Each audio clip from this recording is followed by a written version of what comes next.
Hey guys, John, Vapor Holding Technologies here today. Coming back with this Honda CB450 cam holder from a couple previous videos and pictures that have been posted on social media. I have seen so many doubting people on this particular part, and it blows my mind. I'm not really sure why. This is the part. This is the same part that has been filmed, that has been cleaned, that has been photographed. I'm not sure what else to say other than to invite the doubters to come to the showroom or to send parts in to us and let us process. But as always, we are here to show you the exact real life examples of what this process can do. And it was quite amazing and astonishing on this particular part. I'll give you that. I mean, this part was covered in corrosion.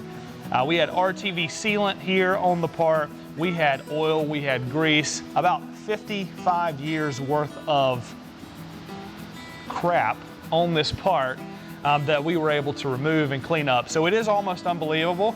The sad part is this part is unusable after we've cleaned it up. I mean, you can tell the corrosion that has happened on this particular piece.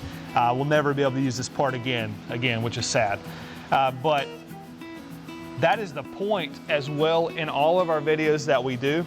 Using the vapor holding system, you will be able to clean parts back up that were otherwise thought as or seen as trash and junk, but you can clean them back up and hopefully restore and reuse them. And the second point, you can inspect these parts and make sure that they can or cannot go back into service. This part will no longer go back into service. So hopefully you guys have seen this part now and you are a believer in understanding that this was the same part off of the pictures and videos that we've done. But if you guys have questions or personal projects that you would like to see done through a vapor holding system, send those parts in. We're always here to do free trial processing to prove processes for your application. So if you have questions, give the sales team a call, shoot them an email. They're always here and ready to help. Thanks for watching.